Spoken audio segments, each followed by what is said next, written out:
Hello fellow plastic pros, this is Fulcrum. Now eagle-eyed viewers would recognise this gun here. This is my MAC-11 A1 gas blowback machine pistol, and I've had it for a while and I haven't really had much of a chance to use it. The main problem I keep encountering is that this is a very fussy gun when it comes to gas, so I have to use green gas in it, which is no problem. Even then, you have to use it in absolute perfect conditions. It's got to be very hot and very dry, and there's only a few days in the year where you get a chance to use it. And then when you add onto the fact it's a small machine pistol, it's not got the best top unit, it's not that accurate and it doesn't shoot that far. However, I've got a few bits coming on the way to make this gun work hopefully all year round, come wind or rain or shine.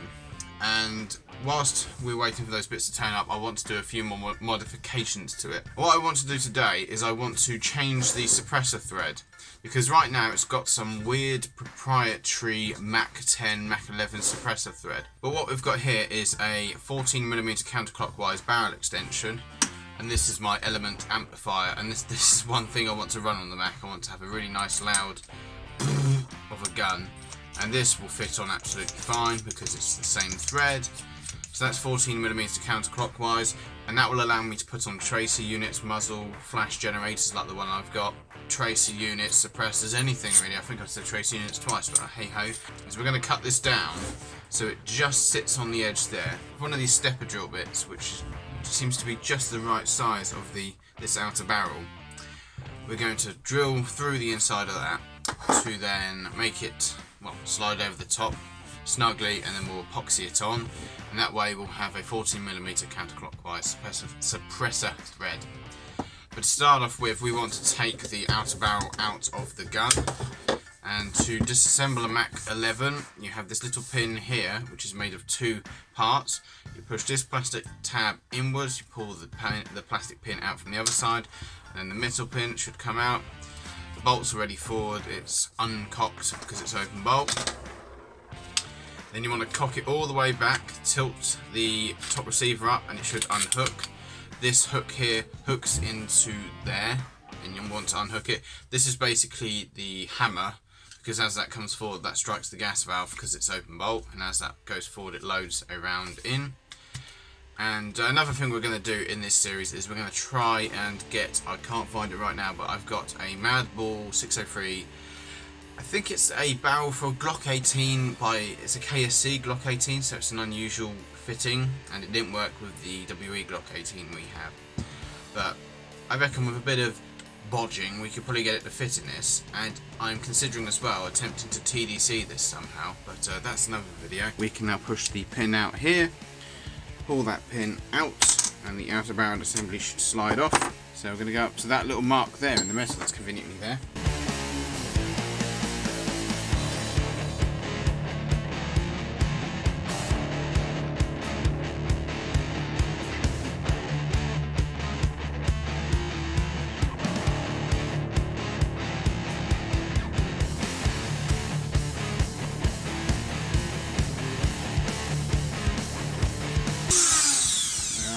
It's not the neatest job, but we can sand it down, obviously. Ah! That is really hot. But, yeah, that's brilliant. In fact, we might as well drill it like this and then sand it down. So if we drop the rest of that out.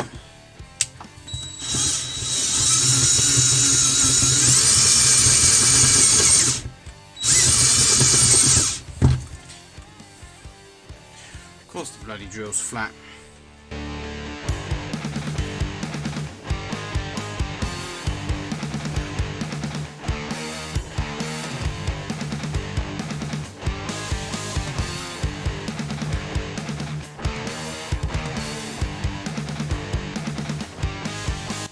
But I wonder if we could squeeze the two together.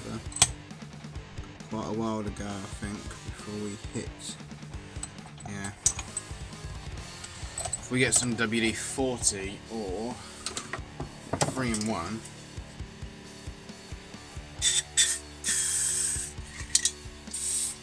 you might be able to cinch them together rather than epoxying them.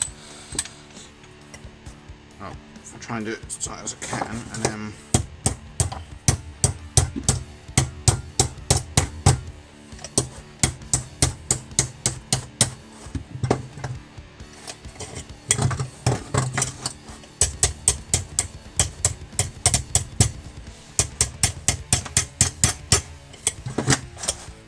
think that's the best I'm going to get, and I don't want to damage it. But that's our conversion. Not the neatest thing in the world, but you won't notice it. So we're going to run that under the tap, wash all that shite off, and then hoover all of that, and chuck it back in the gun and see how it looks.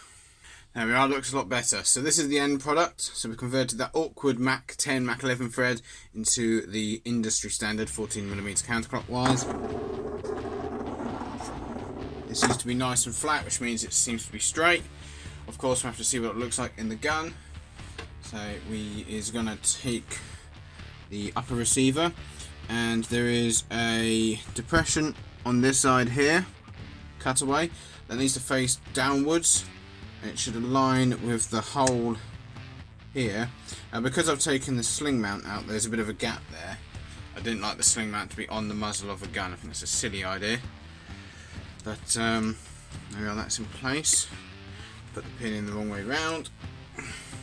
But that looks alright, that, considering it's a bit of a bodge. It doesn't look that bad. It's nice and simple and low profile.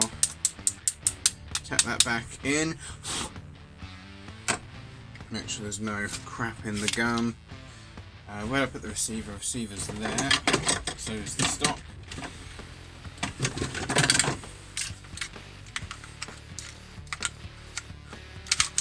The inner barrel has gone in okay. There's no obstructions on the inner barrel. Put anything we want on it. And that, to me, looks straight as a die. If you've got a MAC-11 gas blowback and you want to risk trying to put a 14mm counterclockwise thread on, and you've got an old barrel extension laying around, that seems to be the way to do it. Look at that. It's a bit of wobble in the outer barrel assembly, but that's alright. Look at that. Oh man, I wish I'd done that years ago. And this is a tracer unit. This is a clone of a Togimarui tracer unit. So yeah, put some Jeff 25 glow-in-the-dark tracer rounds for it, and yeah. But yeah, so let's put the stock in as well for the additional, well, look. And there we go. That is a 14mm counterclockwise thread on a MAC-11, and I can put my amplifier, a tracer unit, a normal suppressor, a muzzle brake, a flash hider, my muzzle flash generator could fit on that. That is, I'm dead chuffed with that. I'm really happy with that. So that's been the first episode of the Project Mac Airsoft build, whatever you want to call it. Next time we're going to look at, what are we going to look at, Joe? I hear you scream. Well, if the bits turn up that I need, we'll do that next. If not, we will look at, we can look at the hop unit and the barrel assembly, the inner barrel that is, and we can work on that. But I wanted to at least get it looking the part first. I know people usually do it the other way around, but that looks frigging awesome. And that is nice. I mean, I know you get the proper MAC suppressors, but they're big. And I want the freedom of being able to put whatever the hell I want on. Now look at that. And that's interference fit as well, so that's not going to come off. And even if it does come off, it's not going to break. It will just slide off if it rattles loose. But the amount of force I put through that vise, I don't think that's going anywhere in a hurry.